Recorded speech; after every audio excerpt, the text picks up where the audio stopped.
Olá, dando continuidade à nossa sequência de videoaulas sobre os clássicos da sociologia, nós iremos tratar agora sobre o Max Weber, né?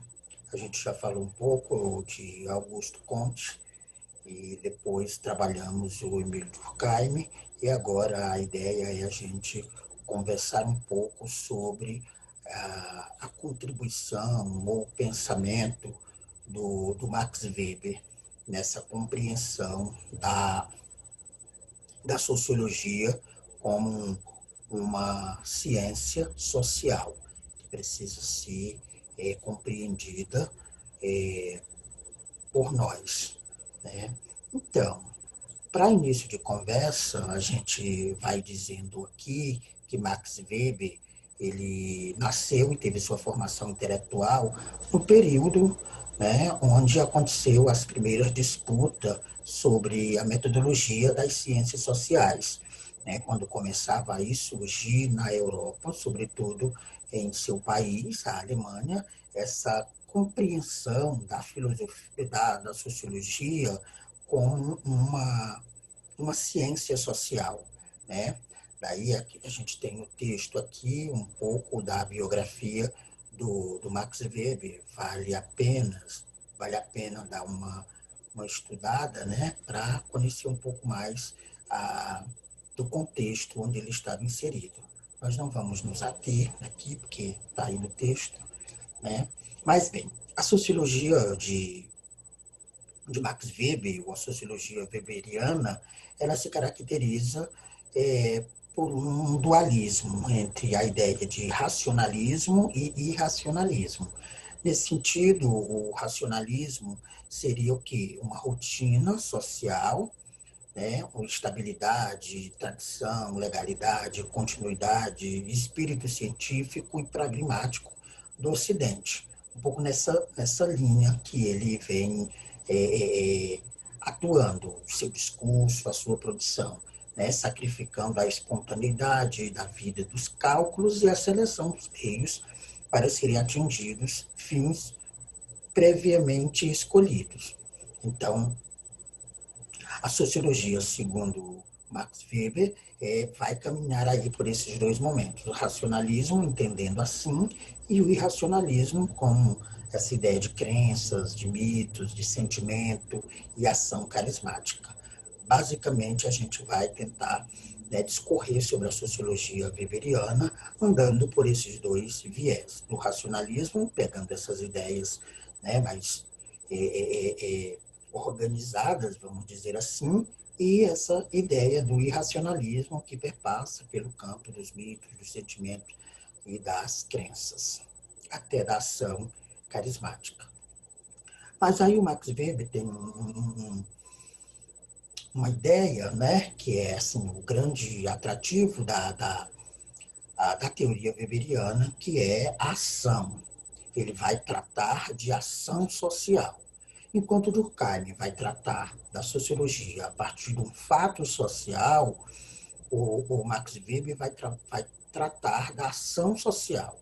Então, para Max Weber, a sociedade não seria algo exterior ou superior aos indivíduos, né, como já disse o Durkheim.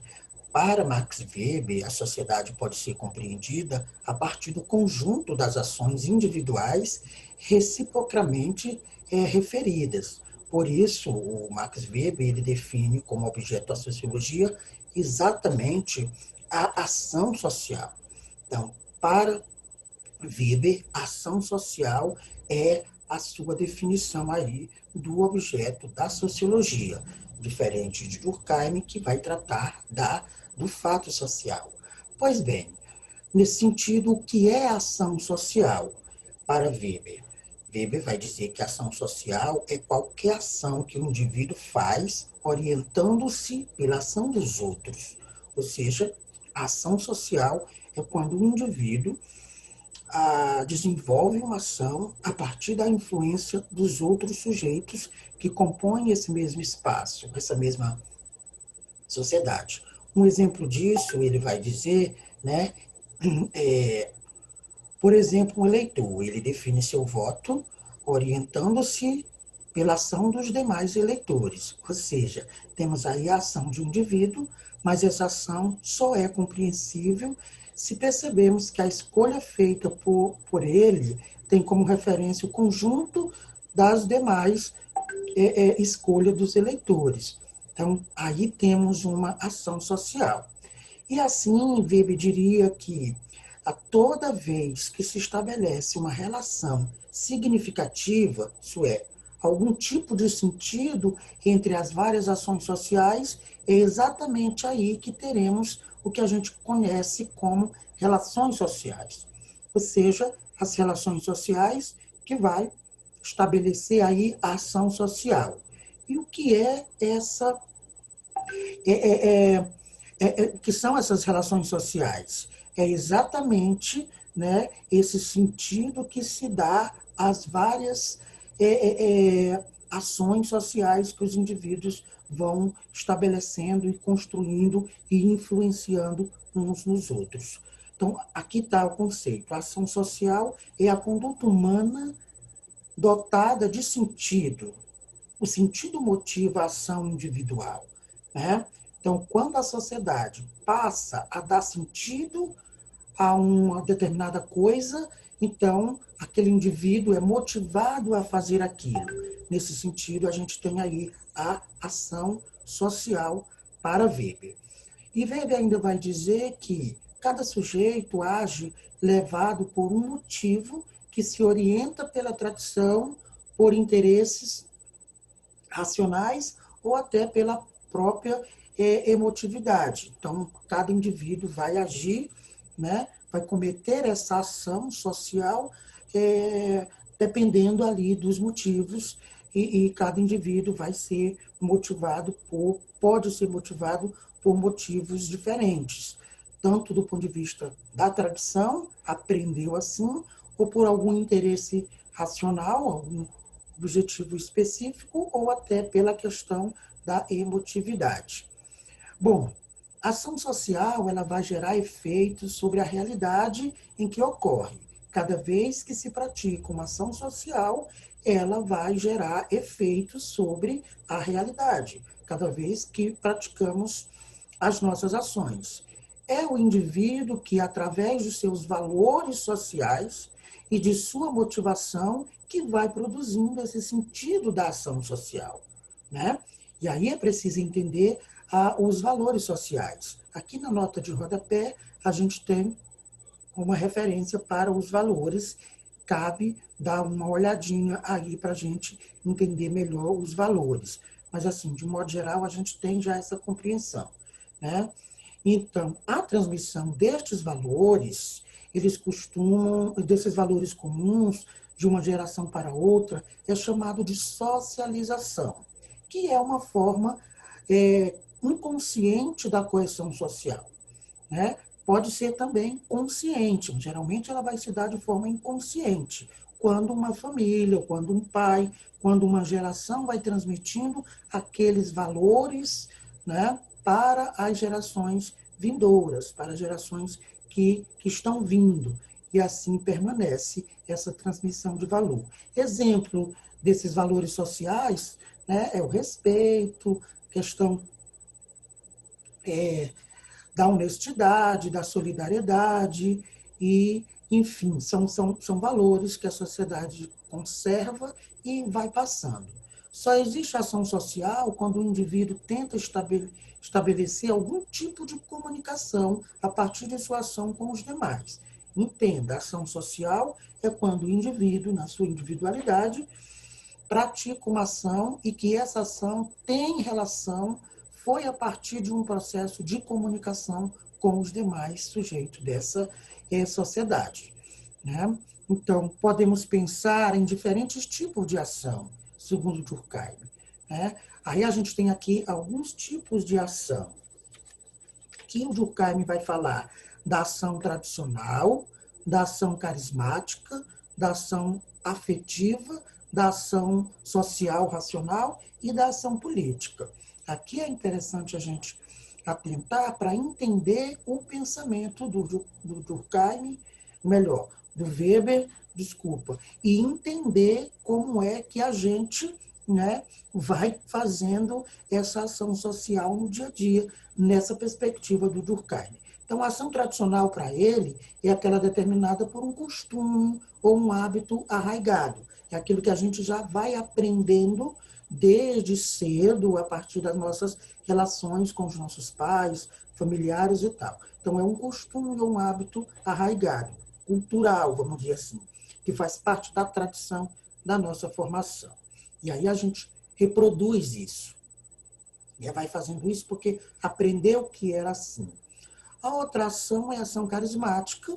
Essa ação carismática, ela funda-se na crença de ser seu autor dotado de poderes sobrenaturais, né, e sobre-humanos. Então, a ação carismática é algo que um determinado indivíduo, ou determinados indivíduos ou grupo, né, é um comportamento que esse indivíduo tem, é um poder, vamos dizer assim, de influenciar as outras pessoas. Isso parece algo sobre-humano, sobrenatural. Né? A gente até ouve dizer, fulano é muito carismático, fulano tem um poder de convencer as outras pessoas a pensar da mesma forma que ele. Então, assim é a ação carismática, diferente da ação tradicional, que é aquela que é construída, que é imposta, mas é construída ao longo da nossa vida. E depois nós temos a ação afetiva. A ação afetiva, ela é orientada pelas emoções e os sentimentos. Ou seja, são ações que a gente desenvolve, ações sociais, que são orientadas pelas nossas emoções, pelos nossos sentimentos, e que a gente faz isso, né, consciente ou inconsciente.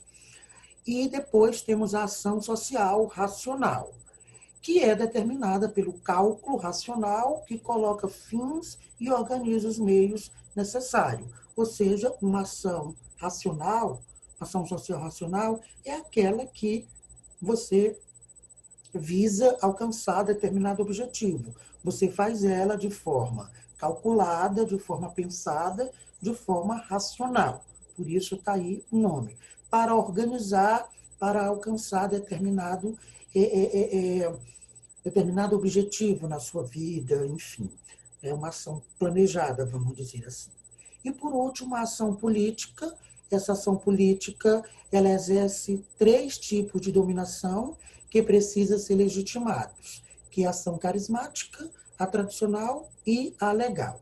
Que é isso? A ação política tem a finalidade, né? A finalidade ideal da ação política é a instituição e a perpetuação do poder. Então, a ação política tem sempre essa finalidade, né, de, a partir da instituição, de uma instituição social, no caso o Estado, como máquina de poder, né, esse indivíduo perpetuar no poder. E aí, para ela se manter, né, para ela se desenvolver, a ação política vai precisar de outras formas de ação. Geralmente é um político, né, que tem uma forma e que tem um discurso e uma forma de agir muito tradicional, que aprendeu com a família, ele vai trazer isso, ou ele é uma pessoa muito carismática, né, e às vezes é até do ponto de vista legal mesmo.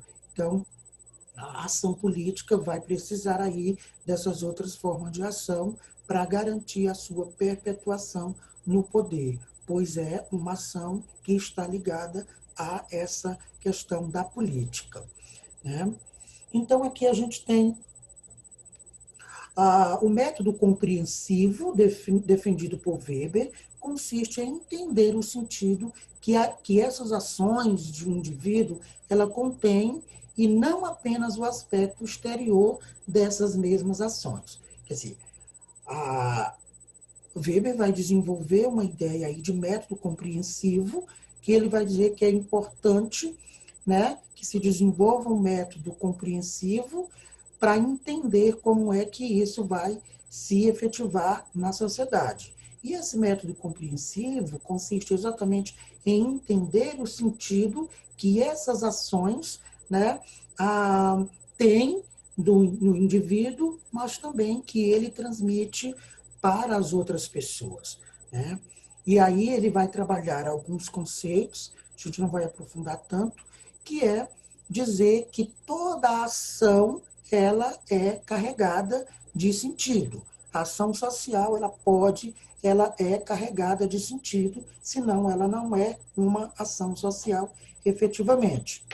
E aí as nossas ações, ela vai sendo tomada desse sentido, e aí os indivíduos vão fazendo o que a gente chama de significações sociais, né? Vão dando significado para determinadas ações. Para um indivíduo ou para um grupo, determinadas ações têm essa significação. Para outro, tem uma outra significação. Além disso, essa função é, é reconhecida por uma comunidade maior de pessoas. Ou seja, quando várias pessoas passam a dar o mesmo significado para uma questão, né, então isso toma essa significação. Por exemplo, uma pessoa dá a outra um pedaço de papel. Esse fato em si mesmo é irrelevante para um cientista social. Apenas deu um pedaço de papel. Somente quando se sabe que a primeira pessoa deu o papel para a outra como forma de saldar uma dívida, porque o pedaço de papel era um cheque, né, é nesse momento que se está diante de um fato propriamente humano, ou seja, de uma ação que tem sentido. Ali faz sentido aquela ação, né? Porque ela está carregada de sentido, porque não é um pedaço de papel qualquer. Aquele pedaço de papel passa a ter um valor, uma significação social. Alguém está usando aquele pedaço de papel para saldar uma dívida com a outra pessoa.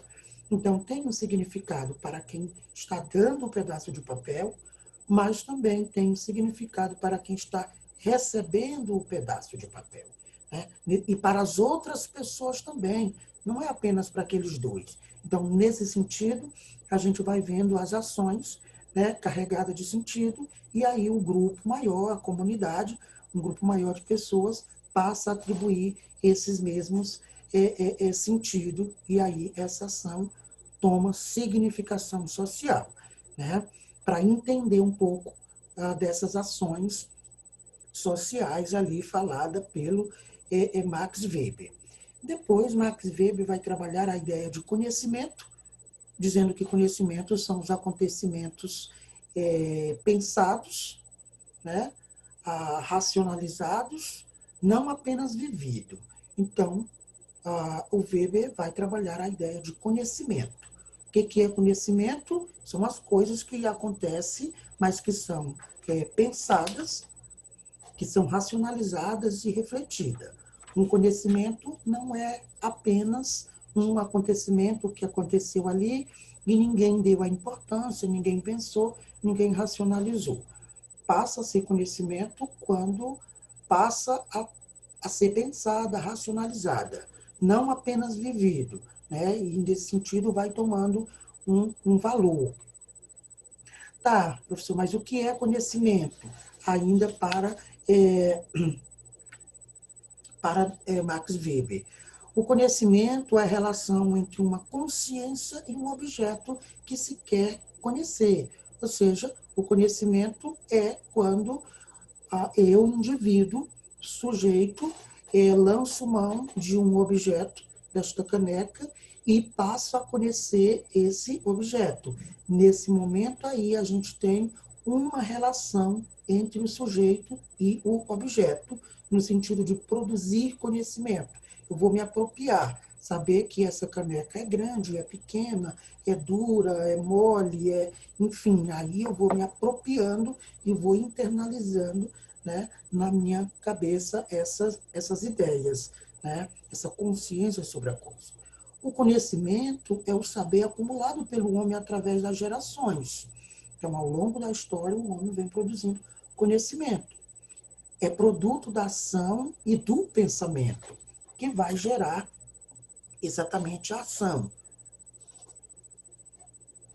Então, o conhecimento gera ação e a própria ação gera conhecimento quando ela passa a ser refletida, né? Um exemplo aqui. Tive a ideia de fazer um bolo. Não foi qualquer bolo. Escolhi fazer um bolo de chocolate. A massa que saiu do forno é exatamente o produto daquela ideia que eu tive. Já os meus colegas que comeram o bolo, eles não pensaram, não tiveram a ideia, não racionalizaram, criando a receita. Eles apenas comeram. Então, eles não produziram um conhecimento aí do bolo. Né? Eles praticaram a ação apenas de comer, sem pensar, sem racionalizar toda a ideia do bolo, da receita e tal. Então, nesse sentido, para ficar mais claro, a gente pode dizer que o conhecimento pode ser concreto e abstrato. O conhecimento é concreto quando o sujeito estabelece a relação com o objeto individual. Pronto. Né? Me apropriei deste objeto, então esse conhecimento é concreto. Exemplo, conhecimento que temos de alguém em particular, ou de alguma coisa em particular. Né? E o abstrato é a relação estabelecida com um objeto geral, universal. Por exemplo, conhecimento que temos do ser humano, como gênero. Né? Então, ser humano como gênero é um conhecimento que a gente tem na cabeça, porque é geral. Agora, quando eu conheço um ser humano, né, individualmente, aí eu vou ter um conhecimento mais concreto sobre isso, sobre esse indivíduo. Aqui a gente tem a ideia dos acontecimentos pensados, né, que é o que nos interessa aqui do ponto de vista científico, que são as ideias que temos das coisas, ou seja, o pensamento. Então, o acontecimento pensado é quando acontece alguma coisa e nós pensamos sobre ele, extraímos e construímos ideias sobre eles. Né? Aí, esse acontecimento está no nosso pensamento, é o acontecimento pensado. Ou seja, antes da ação existe a ideia, o pensamento do que se quer fazer, a ideia. O pensamento é organizado com o vocabulário aprendido, assim como os conceitos e as definições, para ter o pensamento, né? Ou melhor, para ter o acontecimento. O acontecimento faz a gente pensar e organizar, né, os conceitos e as definições que esse acontecimento nos provoca. Ficando mais claro, as ações, elas exemplificam este conteúdo aprendido racionalmente através da língua, porque a gente usa a língua para verbalizar, para externar os nossos pensamentos sobre as coisas, sobre os acontecimentos. Né? As ideias aí são os pensamentos organizados. Então, quando a gente tem uma ideia, a gente tem um pensamento organizado e utiliza, né, a língua para poder externar esse aprendizado. Definição de ideia, assim mais claramente, são representações abstratas de um ser, de um objeto, elaborada pelo pensamento. Né? Claro, o pensamento elabora as ideias. Exemplo, ideia do que seja belo. Né? Uma definição aí clara do que seja uma ideia. Que é aquilo que você constrói na sua cabeça sobre uma coisa. Aí ele vai trabalhar aqui, que também não é tão importante nesse momento, a questão do tipo de ideia. Né? Ele vai dizer que as construções de tipo ideal fazem parte do método tipológico criado por Max Weber. Então, ao comparar os fenômenos sociais complexos, o pesquisador cria tipos ou modelos ideais, construindo aí a partir de aspectos essenciais dos fenômenos. Então, a ideia, o tipo ideal aí é uma construção de pensamento e suas características principais. Então, quando se tem uma ideia, né, se tem características, vai se agregando mais informações sobre elas. Então, aqui tem tipos de ideias, por exemplo, de dominação. Uma ideia sobre dominação, dominação carismática, que a gente já falou, legitimação pela fé e pelas qualidades sobrenaturais do chefe. Então, quando a gente fala em determinada ideia, né, a gente já tem ali as características dessa ideia. Quando eu falo, por exemplo, de ideia sobre dominação carismática, já vem na minha cabeça. Sobre dominação tradicional, já vem na minha cabeça. Sobre dominação legal. Eu tive uma ideia sobre dominação tradicional, por exemplo, que é legitimada pela crença, né, sacra santa na tradição, ou quando eu tenho determinada ideia, como é o caso da burocracia, né, aqui da dominação legal, que é um outro conceito que o Max Weber vai falar, que é exatamente sobre a burocracia, para a gente finalizar.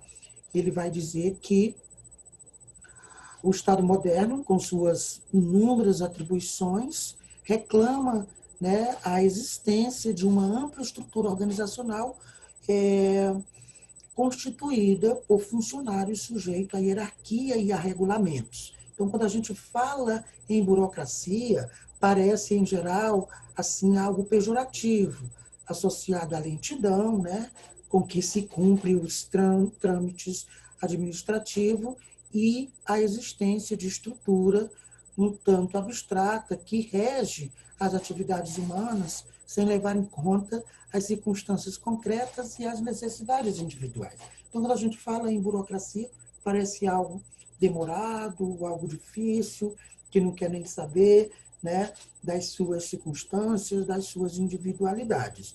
Faz certo sentido. E é algo aqui, né, que influencia muito essa ideia da ação para o Max Weber. Bom, foi no século XIX, a melhor, 18, com a crescente importância assumida pelos organismos administrativos, que alguns autores vão desenvolver a ideia de escritório, né? De escritório, e do grego kratia, que é poder. Somente em fins do século XIX, o tema burocracia passou a ser estudado dentro de uma perspectiva legal. Então, a palavra burocracia é a junção aí de escritório e de poder, né?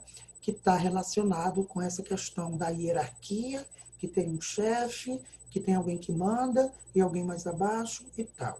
E para as coisas serem encaminhadas, é preciso cumprir fases, ou seja, processos administrativos burocráticos. Por isso que ainda hoje, quando a gente pensa em burocracia, a gente está pensando aí nessas coisas que dificultam a nossa vida. Exatamente isso. Segundo Weber, são três as características da burocracia. Por exemplo, é uma estrutura hierárquica, tem primeiro que protocolar, depois ser analisado, depois não sei o quê, e assim, né, vários processos. Assim, uma outra característica, o papel desempenhado por cada indivíduo dentro da estrutura, né? Cada indivíduo, eu não posso fazer isso. É fulano que faz. A minha parte só vai até aqui. Então, é também uma característica do processo de burocracia que é extremamente utilizado na sociedade atual. A existência de normas reguladoras das relações entre as unidades dessa estrutura. Então, cada indivíduo tem ali as suas normas reguladoras. Só pode fazer isso, fulano redige, fulano analisa, fulano assina, fulano faz, né? E isso traz, assim, grandes complicações do ponto de vista, né, das ações. Então, para fechar, o Max Weber, ah, para Weber, a característica básica de todo sistema burocrático, dessa burocracia, né, é a existência de determinadas normas gerais e normas racionais de controle. Para ele também, a burocracia é uma forma de controle do Estado sobre a vida das pessoas, né, que regula o funcionamento do conjunto de acordo com técnicas determinadas de gestão, visando o maior rendimento possível. Na realidade, como conhece Weber, nem todas as organizações administrativas elas representam-se ou apresentam-se com todas essas características presentes. No entanto, na grande maioria delas, assim, de modo geral, as As organizações administrativas, as empresas, elas seguem esse processo de burocracia. Não são todas, mas a grande maioria, né, segundo Weber. Então, aqui a gente tem, né, esse pensamento do Max Weber nos ajudando a entender um pouco as relações sociais, com esse olhar da sociologia como ciência e destacando principalmente a ação social como um elemento primordial das relações sociais, para a gente entender até como a gente se relaciona hoje uns com os outros na sociedade contemporânea. Ok? Então, assim, a gente finaliza essa compreensão do Max Weber sobre a ação social dentro da sociologia. Até mais.